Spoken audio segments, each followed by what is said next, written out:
Friends, എല്ലാവർക്കും അശ്വിൻ്റെ ശ്രുതിയുടെ ഏറ്റവും പുതിയ വിശേഷങ്ങളിലേക്ക് സ്വാഗതം. അപ്പോൾ അശ്വിന് ശ്രുതിയുടെ മേലുണ്ടാവുന്ന തെറ്റിദ്ധാരണയാണ് നമ്മുടെ കഥ ഇതുവരെ മുന്നോട്ട് കൊണ്ടുപോയിരിക്കുന്നത്. അപ്പോൾ അശ്വിന് ആ തെറ്റിദ്ധാരണ മാറുന്ന എപ്പിസോഡ്സാണ് ഇനി വരാൻ പോകുന്നത്. ഒരു ദിവസം അശ്വിനും ശ്രുതിയും കൂടി ശ്രുതിയുടെ വീട്ടിൽ പോയി വരുന്ന വഴിക്ക് അവർ തമ്മിലുണ്ടാവുന്ന ഒരു തർക്കത്തിൻ്റെ അവസാനമാണ് ശ്രുതി ഈ കാര്യങ്ങൾ മനസ്സിലാക്കുന്നത്. അശ്വിൻ ഇങ്ങനെയാണ് തന്നെ ധരിച്ചു വെച്ചിരിക്കുന്നത്, അല്ലെങ്കിൽ അങ്ങനെ ഞങ്ങളെ അന്ന് കണ്ട ആ സിറ്റുവേഷൻ അശ്വിൻ സാറ് ഇങ്ങനെയാണ് ധരിച്ചു വെച്ചിരിക്കുന്നത്, അതാണ് ഈ കല്യാണത്തിന് ഇടയാക്കിയത് എന്ന് അശ്വിൻ പറയുന്ന ഒരു സിറ്റുവേഷൻ വരുന്നുണ്ട്. അപ്പോഴാണ് ശ്രുതി അത് മനസ്സിലാക്കുന്നതും ശ്രുതി കാറ് നിർത്തി കാറിൽ നിന്ന് ഇറങ്ങുന്നതും.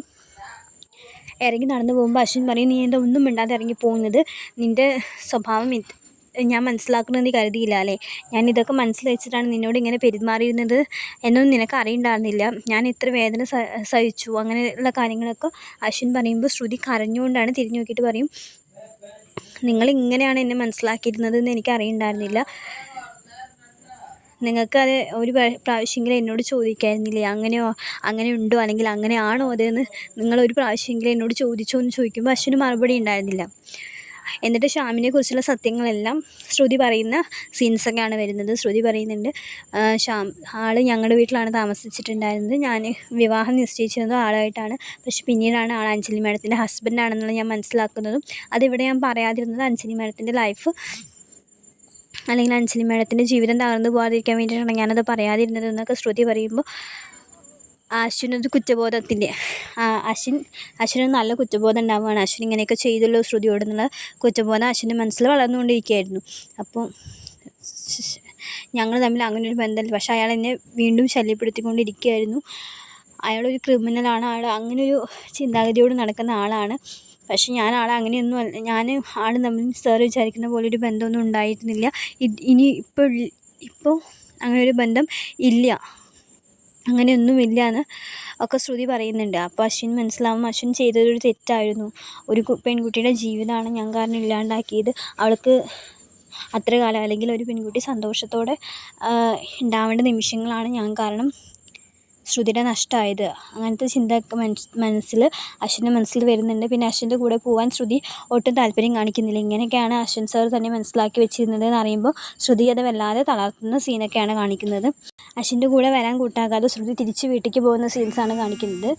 അങ്ങനെ അശ്വിൻ്റെ കൂടെ പോകാൻ ശ്രുതി കൂട്ടാക്കുന്നില്ല. ശ്രുതി എന്നിട്ട് അശ്വിൻ ശ്രുതിയുടെ കൈ പിടിച്ചിട്ട്, സോറി ശ്രുതി, എന്നോട് ക്ഷമിക്കുന്നേ, ഞാൻ അങ്ങനെ അല്ല മനസ്സിലാക്കിയിട്ടുണ്ടായിരുന്നത്, എൻ്റെ മനസ്സിൽ അപ്പോൾ ചേച്ചിയുടെ ലൈഫ് മാത്രമേ ഉണ്ടായിരുന്നുള്ളൂ, നിന്നെ ഞാൻ ഒരുപാട് സ്നേഹിച്ചിരുന്നു. അപ്പോൾ അശ്വിൻ അത് പറയും, നിന്നെ എനിക്ക് ഒരുപാട് ഇഷ്ടമായിരുന്നു, അപ്പോൾ നിന്നെ അങ്ങനെ ഒരു സിറ്റുവേഷനിൽ കണ്ടപ്പോൾ ഞാൻ അങ്ങനെ തെറ്റിദ്ധരിച്ച് പോയി, പിന്നെ എൻ്റെ ചേച്ചിയുടെ ലൈഫ്, ചേച്ചിക്ക് ആരും ഉണ്ടാവില്ല, ചേച്ചിയാണ് അദ്ദേഹത്തിന് ഒരുപാട് സ്നേഹിക്കുന്നുണ്ട്, അപ്പോൾ ചേച്ചിയുടെ ലൈഫ് സ്പോയിൽ ആവുന്നൊക്കെ വിചാരിച്ചിട്ട് ഞാൻ അങ്ങനെ എടുത്ത തീരുമാനമാണ്. പിന്നെ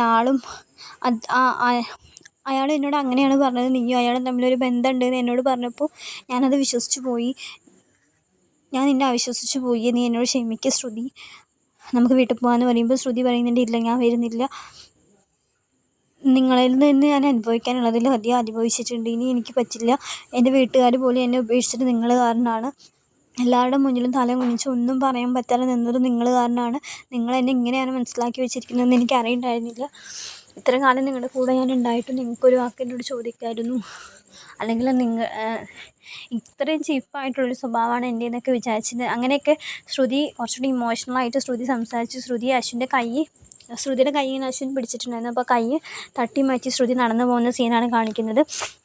അശ്വിൻ പിന്നാലെ പോയെങ്കിലും ശ്രുതി തിരിച്ചു വരില്ല. അപ്പോൾ അശ്വിൻ എന്ത് ചെയ്യണമെന്ന് അറിയണ്ടായിരുന്നില്ല. അശ്വിൻ കുറേ കഴിഞ്ഞിട്ട് പിന്നെയും ശ്രുതിനെ തിരിച്ച് വിളിക്കാൻ വേണ്ടിയിട്ട് വീട്ടിലേക്ക് പോകുന്നുണ്ട്. എന്നിട്ട് ശ്രുതിയോട് മാപ്പ് പറഞ്ഞ്